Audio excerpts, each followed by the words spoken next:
Hey guys, welcome back to my YouTube channel about movies and their source material. Today I have a video game to movie for you.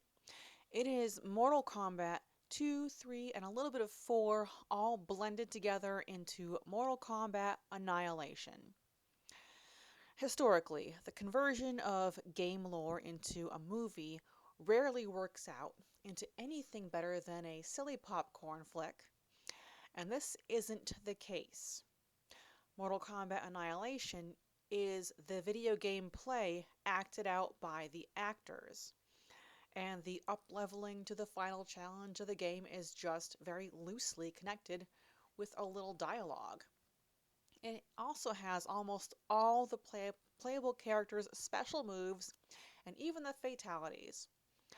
Also, a couple of them were covered in the original Mortal Kombat movie, so let's start at the beginning. Alright, the game lore of Mortal Kombat 2, to a lesser extent of 3, is that Shang Tsung fucked up and was facing execution, but had a chance to redeem himself by joining the ranks of playable characters in the Mortal Kombat tournament to defeat the naked guy at the top of the heap in the skull mask. Sounds like a time. At least they put some pants on this dude in the movie. Also, if it looks like a lot of these female characters just got home from their jazzercise class, that's not entirely wrong. When scanning the talent for the first video game, the woman they chose for Sonya Blade, whose name was Elizabeth Maliki, was, at the time, an aerobics instructor. The first difference between game lore and the movie is that Shang Tsung is dead and not coming back as a competitor. Second one is that neither is Johnny Cage. I played these games well into the 5th installment, and Shang was in the 3rd installment, and Johnny was at least in the 5th. I'm also aware that according to continuous game lore lasting well into the 10th installment, Johnny Cage and Sonya Blade connected long enough to conceive this ball-busting little number, Cassie Cage. So anyway, in the movie, like in the game, off to Outworld they go to fight their way up to Shao Kahn with their special moves and fatalities, starting with a shadow kick from Cage before he's killed off, and Raiden answers back with a flying thunderbolt before they're all scattered off to various parts of the Outworld. So they roll away in these hamster balls to their various assignments where they successfully, and rather cleanly, fight off trash mobs, and are either reunited with old opponents or meet new ones. Liu Kang and Katana run up against Scorpion and Sub-Zero, and we get to see Liu's bicycle kick in the original, which is why we won't be seeing Reptile this time around, even though he's joined the list of playable characters in the sequel games, starting with the second one. But this time around we do get to see Katana's bladed fans and Sub-Zero's ice clone.